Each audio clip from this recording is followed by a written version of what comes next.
Buenos días. Somos poquitos. Bueno, vamos a compartir pantalla.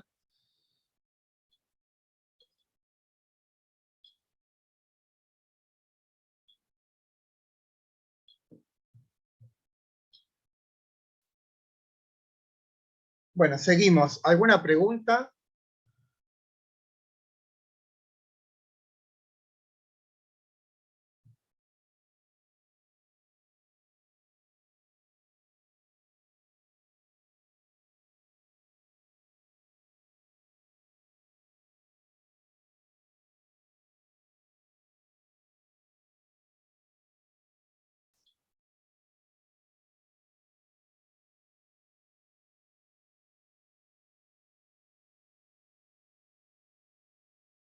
Bueno, veo que somos pocos. ¿Sí? Bien. Decíamos entonces que otro de los modos que describe Platón para acceder mediante una conversión a algo absoluto, y recordemos que eso absoluto tiene la forma de un anhelo que reside en el alma misma, y ese anhelo es de algún modo un fenómeno de la nostalgia. Esto es intentar restaurar aquello que ya el alma ha vivido.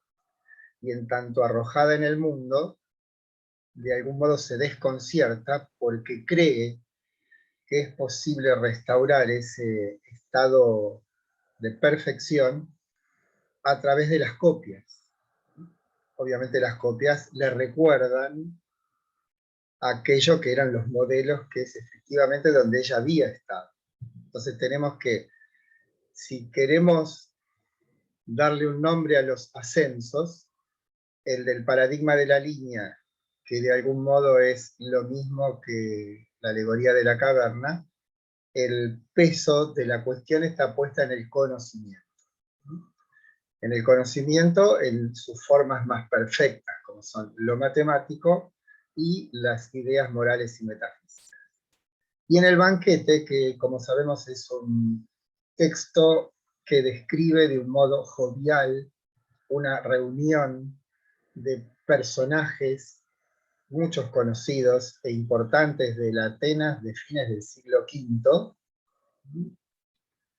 Como digo, lo que no hay que perder de vista es el tono distendido.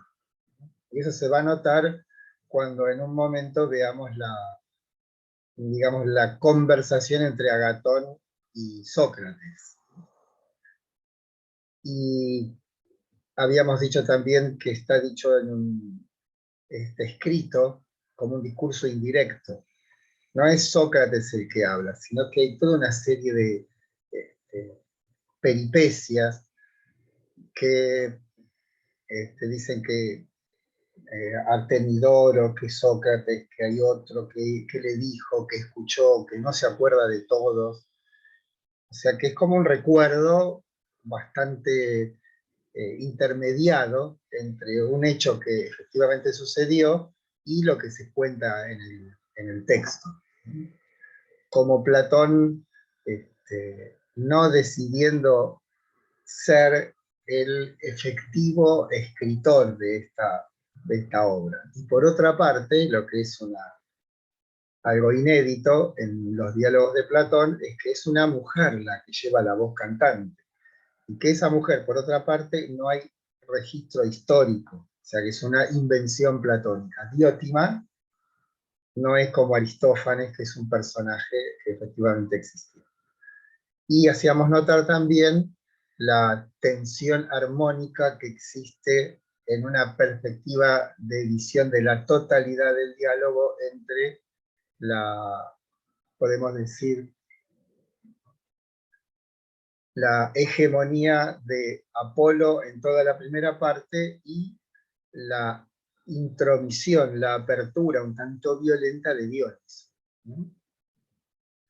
Y que esta segunda parte la intromisión dionisíaca viene de la mano de Alcibíades, que sí es un personaje famoso y nefasto para la historia de Atenas, sin más recordar que fue él el que perpetró la famosa expedición a Siracusa, donde Atenas prácticamente perdió la guerra del Peloponeso porque murieron 20.000 soldados, que para Atenas era o para cualquier estado griego es una enormidad.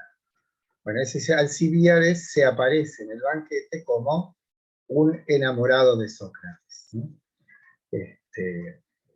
Y como digo, irrumpe, es una interpelación a la parsimonia circunspecta de aquellos que estaban hasta ese momento disertando acerca de Eros. Y lo que hay también de particular, bueno, creo que ahí está el banquete del amor, está entero ahí en el hipertexto, ¿no? Y luego, la otra cuestión particular a destacar, aunque ya lo hemos hecho en la clase anterior, es que Eros es una fuerza primigenia. Si nos acordamos de lo que decía Comfort en el texto de Bernard, que en el principio las deidades están asociadas a potencias naturales, ¿no?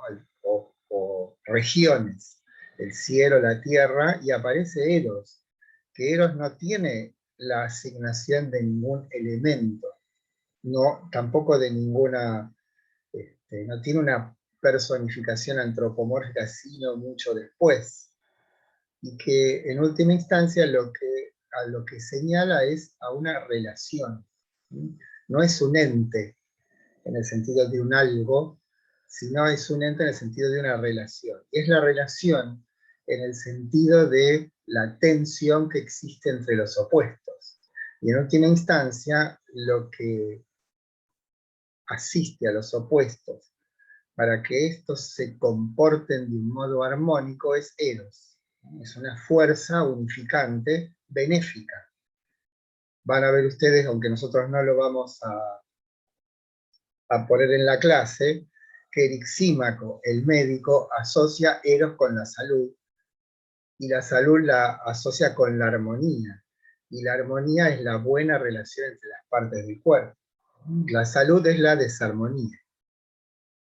Bien, ese sería la concepción de Eros. Y por otra parte, el hecho de que no tenga santuarios y no tenga celebraciones. Se dice, bueno, este es un buen momento, donde en esta evocación nos unimos todos, y esa es la potencia erótica, la capacidad de unir.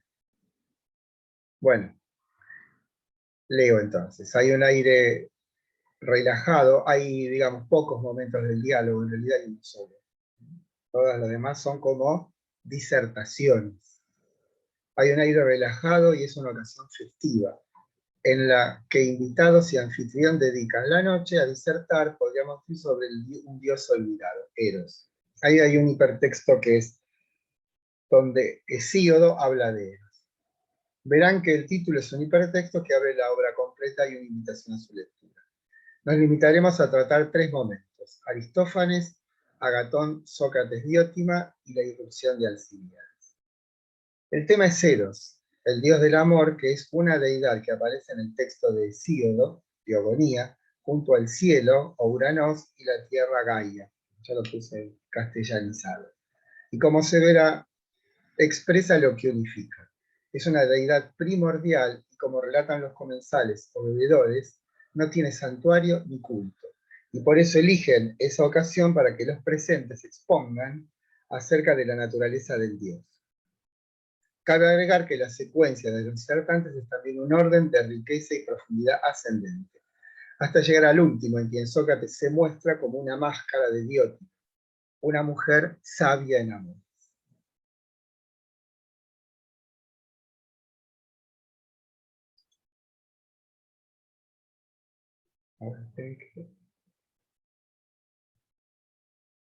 Bueno, aquí lo que vamos a hacer es empezar con el discurso de Aristófanes. Dejamos de lado Fedro, Pausanias y Erixímaco para llegar a aquel que de algún modo da una versión de Eros entre burlesca, bizarra, sofisticada, todos los adjetivos que quieran, que es la de los andróginos.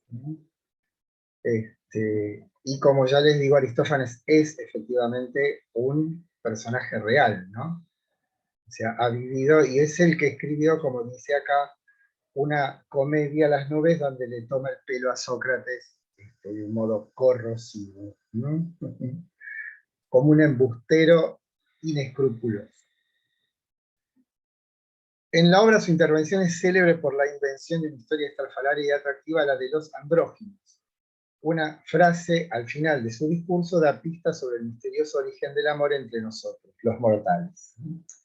Esto muestra la maestría literaria de Platón, poética, ¿no? Esto está dicho en boca de Aristófanes. A ninguno, en efecto, le parecería que ello era unión en los placeres afrodisíacos. Habla de las parejas, esas bien constituidas.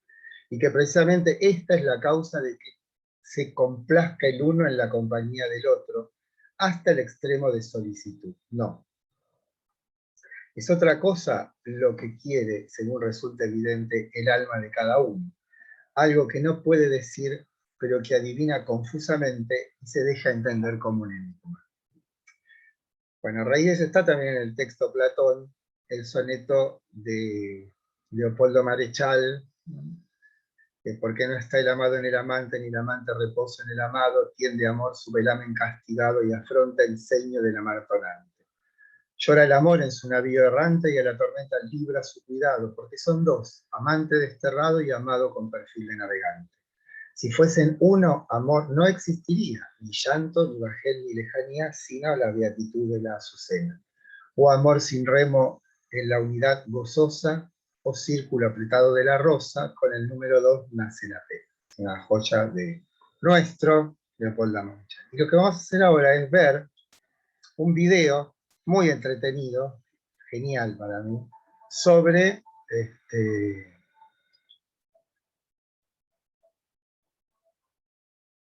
bueno, ahí está dicho, ¿no? ¿Qué es el amor? Antes de todo, debiste aprender sobre la naturaleza humana y lo que acontece en ella. Hace mucho, mucho tiempo, nuestra naturaleza no era la misma que ahora. Era muy diferente. En primer lugar, el ser humano era redondo en su totalidad. Su espalda y sus costados formaban un círculo. 4 brazos, 4 piernas, 2 rostros sobre un cuello circular, una sola cabeza, además 4 orejas, 2 órganos genitales, todo lo demás en la misma proporción. Caminaban en posición recta, como ahora, hacia adelante o hacia atrás, según desearan. Cuando querían correr, hacían como los acróbatas, se impulsaban con sus piernas, dando vueltas sobre ellos mismos. Como eran otros miembros en que se apoyaban, avanzaban a gran velocidad hasta caer en posición vertical.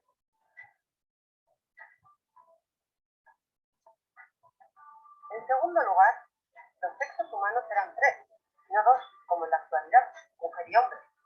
También había un tercero, que participaba de ambos. Era el andrógeno, cuyo nombre perdura hoy en día, aunque como sexo desaparece.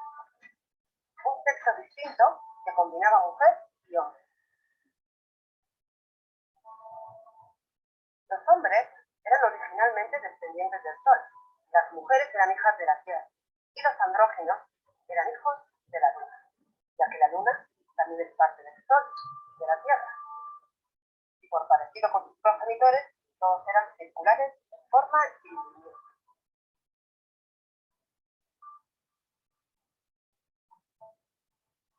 Eran pues seres terribles por su humor y su fuerza. Eran tan perfectos y arrogantes que tuvieron la idea de combatir contra los dioses. Ellos también se dicen, intentaron hacer una escalada al cielo para atacar a los dioses.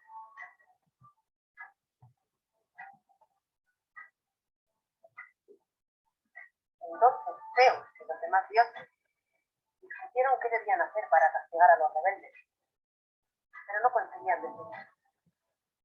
Ellos no podían simplemente matarlos fulminándolos con un rayo, como hicieron con los gigantes, ya que aniquilarían toda la especie. Pues en ese caso, perderían los honores y los sacrificios que recibían de los humanos. Pero tampoco podían consentirles su enfrentamiento y su lucha. Con gran trabajo al fin, Zeus concibió una idea y dijo: tengo una solución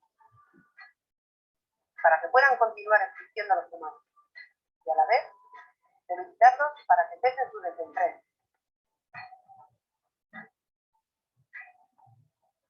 Voy a cortarlos todos, y así se harán más débiles y más numerosos.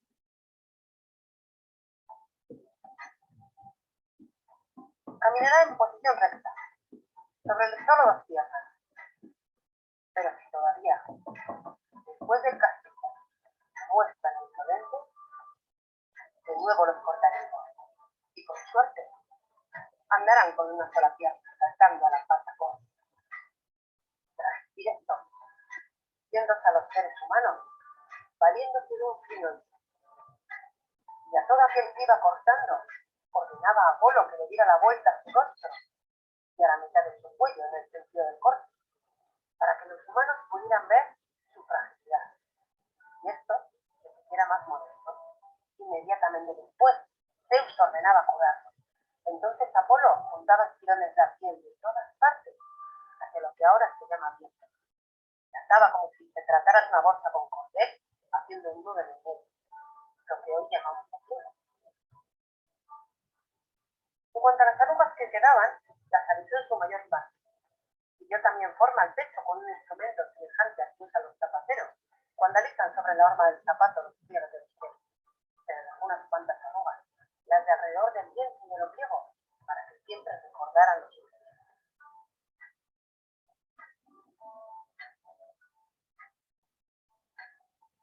Mas una vez que fue separada la naturaleza en dos, cada parte anhelaba su propia mitad, se reunía con ella, se rodeaban con sus brazos, se abrazaban entre sí, deseosos de unirse para volver a formar un solo cuerpo.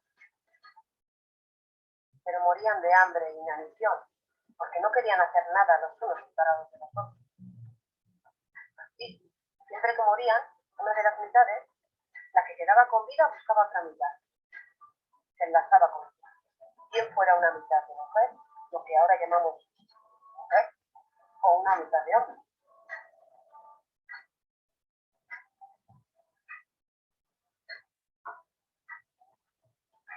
Y así, la especie iba extinguiendo.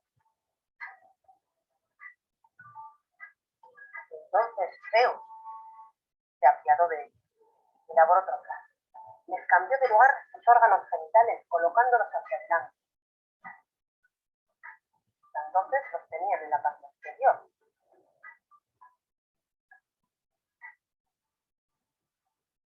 No engendraban los unos en los otros, sino que nacían de la tierra.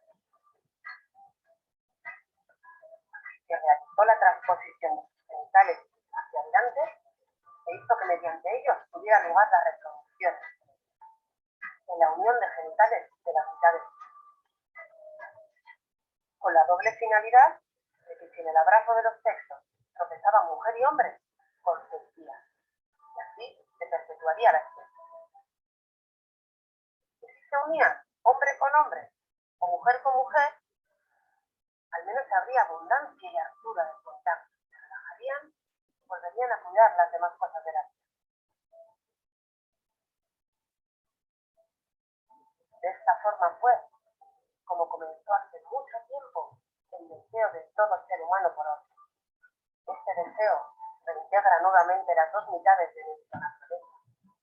Trata de hacer un solo ser de los dos y ayudarse a la planeta humana. Lo que se llama amor, por tanto, es el deseo y la búsqueda de ese ser redondo que inicia.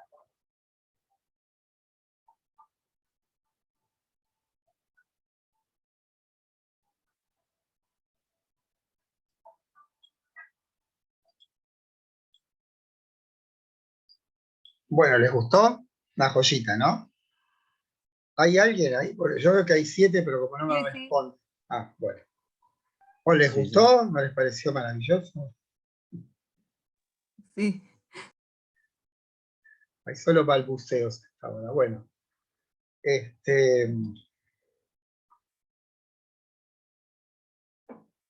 Detengámonos por un momento en el fragmento citado. Aquello que une a los amantes es un enigma, que solo podemos descifrar si sostenemos que lo que nos enlaza no es algo que haya ocurrido en esta vida, sino que tiene un origen primordial de que son signos, los gestos y acciones que incesantemente ese fondo inescrutable nos envía y se transfiguran como vínculo amoroso. Un saber no sabido los envuelve, asistiéndolos incesantemente y por toda la vida. Se restablece en este mundo una unión que la perversidad de los dioses deshizo. El reencuentro no nos lleva más allá de este mundo y del reencuentro de los fragmentados. Veremos que en el discurso de Sócrates Diotima, el vínculo amoroso es un primer paso de una escala ascendente y que tiene un fin, que es la visión de lo bello en sí. Nosotros sabemos que visión en realidad significa fusión, ¿no? Acá tenemos un hipertexto, a ver. Bueno, esto es un texto, este es un libro de un italiano que forma parte de esa escuela que les hablé el otro día de los textos secretos de Platón, ¿no? Que lo que realmente Platón pensaba no lo escribió, sí que no lo daba a entender, y en realidad se lo dijo solo a sus discípulos, ¿no? Pero esto es una cita interesante. En la esencia de lo bello está el que se manifiesta. En la búsqueda del bien, lo que se muestra es lo bello. Y esta es su primera característica para el alma humana. Lo que se muestra en su forma más completa atrae hacia sí el deseo amoroso. El bello arte atrae inmediatamente, mientras que las imágenes directrices de la virtud humana solo se reconocen oscuramente en el medio vidrioso de los fenómenos, o sea, lo que sería el bien, ¿no? O sea, lo moral, digamos, ¿no? Porque ellas no poseen luz propia, y esto hace que sucumbamos muchas veces a las imitaciones impuras y a las formas solo aparentes de la virtud. Esto no ocurre con lo bello. Lo bello tiene luz propia, y esto hace que nunca nos veamos desviados por copias aberrantes, pues solo a la belleza le ha dado esto, el ser más patente y amable. Bueno, esto lo cita Giovanni Reale, pero proviene del texto de Gadamer, Verdad y Método. Esperen que tengo que ver cómo sacar esto. Bueno.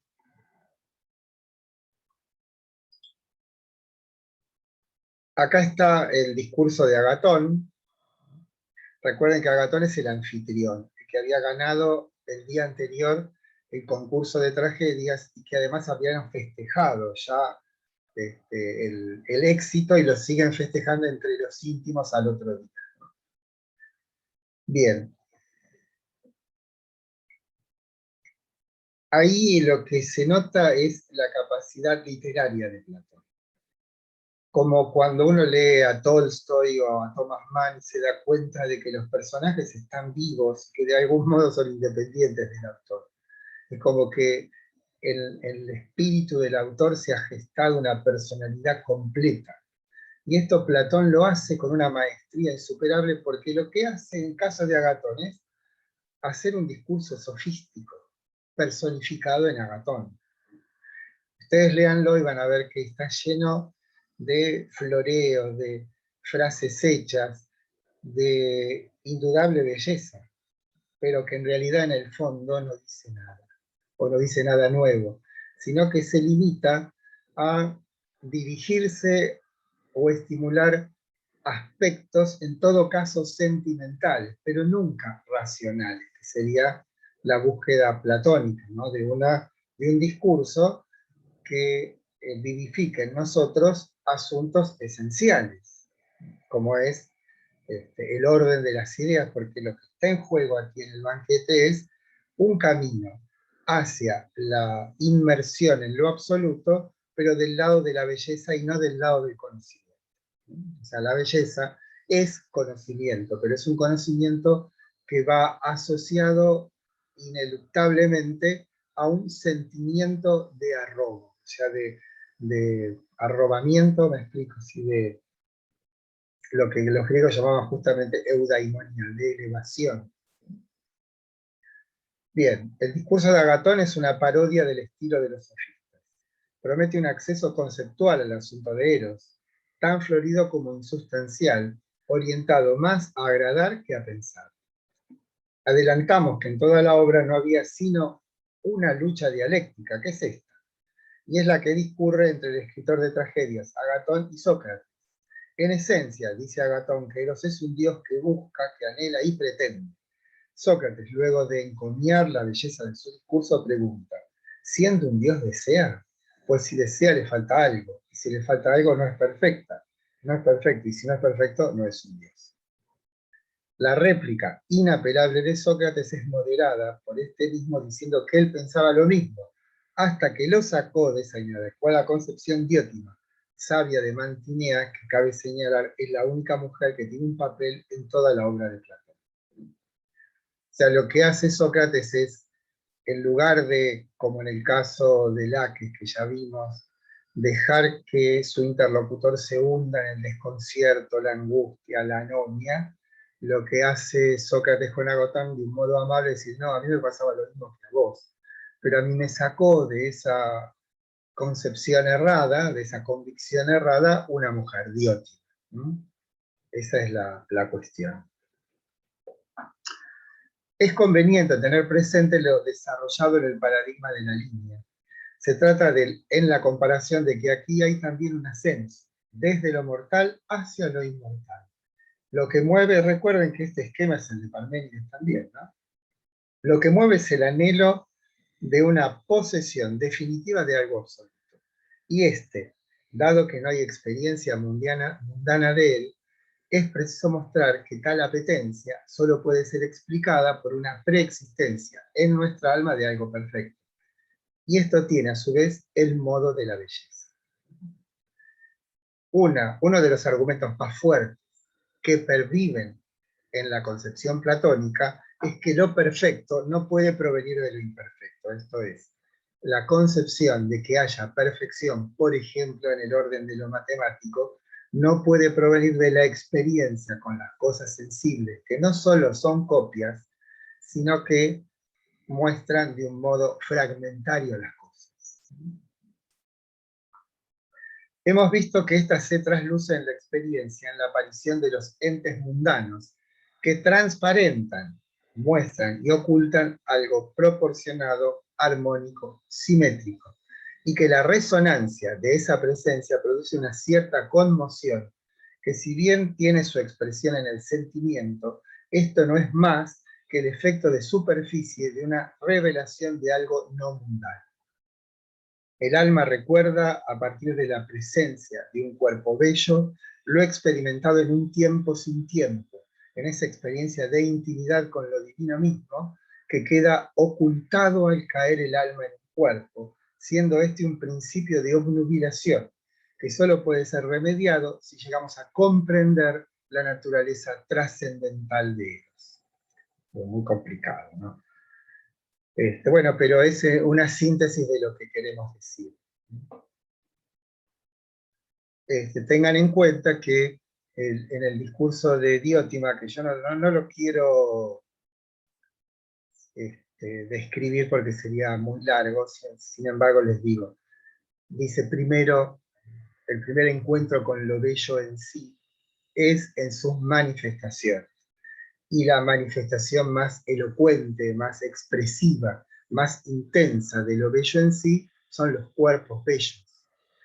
Entonces ese primer encuentro nos lleva a tener contacto con un cuerpo bello. Después, con muchos cuerpos bellos, como diciendo, así el alma puede, de un modo firme, reafirmar esa convicción profunda que la mueve a la búsqueda de esa visión de lo bello en sí, que no es visión, recordemos que esto es posesión, ¿no?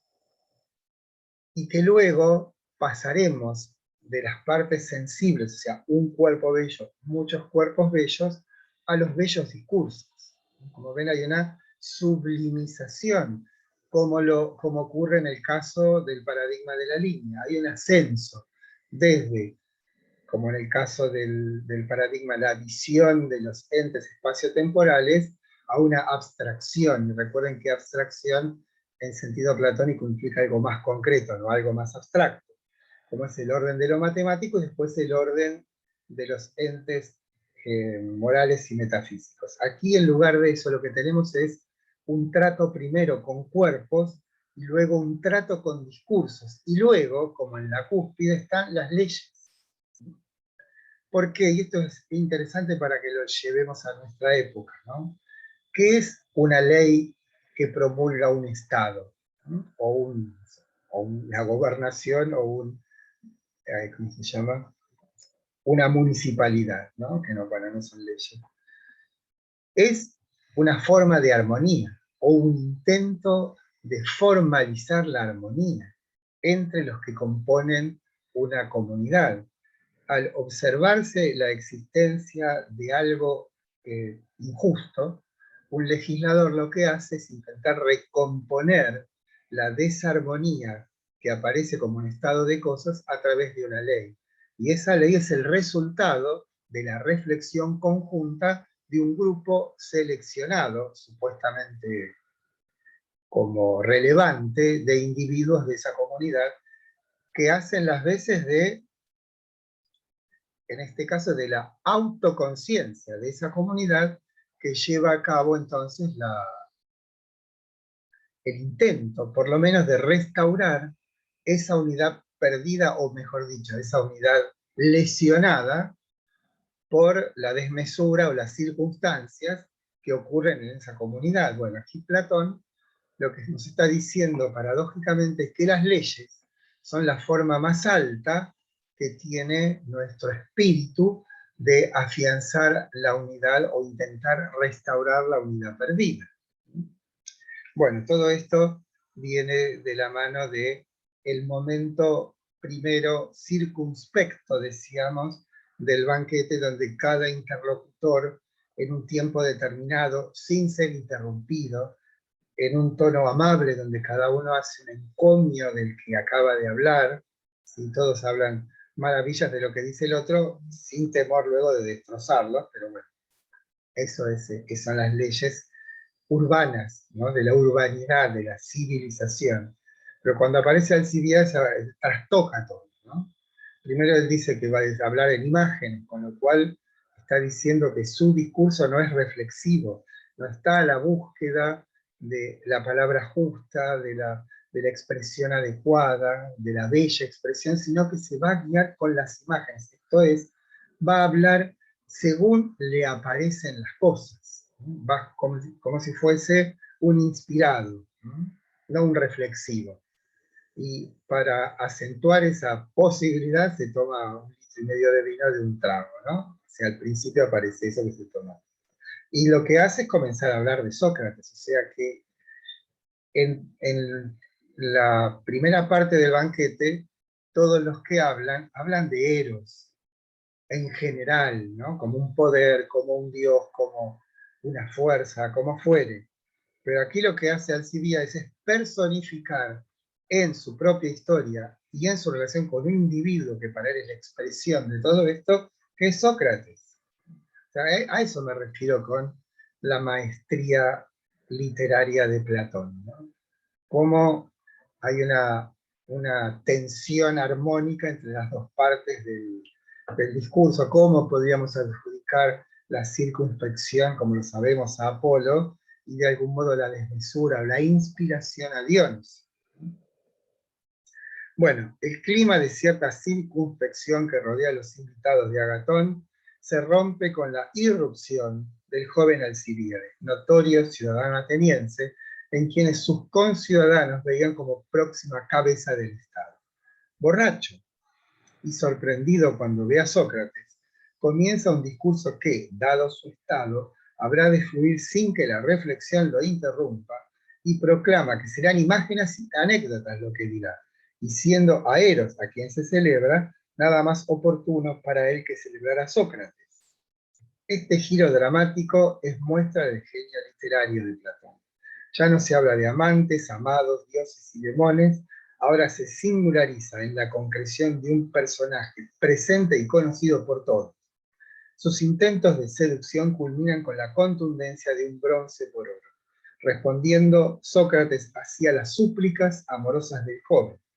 Lo que pretendes no es algo que se pueda poseer vía intercambio, sino el resultado de una tarea que va de adentro hacia afuera. Tal como lo venimos señalando, el giro del alma, si bien comienza por lo sensible, este no es más que un peldaño que nos lleva a un fin que cierra armónicamente toda vida humana. El final, en el alba, encuentra a Gatón, Aristófanes y Sócrates conversando sobre sus ocupaciones: la tragedia, la comedia, el filosofar. Los dos primeros se duermen, y Sócrates se dirige a sus ocupaciones habituales. La filosofía ha triunfado sobre la tragedia y la comedia, pero también queda, como podemos pensar, el que terminó aburriéndolos a altas horas de la madrugada. Y lo del bronce por oro es porque, bueno, supongo que habrán leído El banquete, pero para darle un poco de carnadura a esto que decimos, justamente hablando de Eros, el anecdotario es que Alcibíades, contrario sensu, ¿no? O sea, todo lo contrario de lo que dice el sentido común, siendo un joven y Sócrates un hombre mayor, debería ser Sócrates el amante y Alcibíades el amado. Pero aquí Platón dramáticamente invierte esa relación que parecía ser natural en la Atenas de esa época, ¿no? Que un señor mayor tuviese como amante a un jovencito, ¿no? Que bueno, eso después tienen, bueno, no lo tengo, pero en la historia de la sexualidad de Foucault, yo creo que es en el segundo tomo, hay una descripción muy precisa de ese tipo de relación, ¿no? Se llama El verdadero amor, que se llama el capítulo. La historia de la sexualidad son 3 tomitos de Foucault, ¿no? Y escritos creo que en diferentes momentos del tiempo. Lo del bronce por oro es justamente que Alcibíades, que lo invita a quedarse a dormir, al final una noche se queda, que cenas, se queda a dormir y Alcibíades confiesa: me levanté como si me hubiese dormido con mi padre o con mi hermano mayor, ¿no?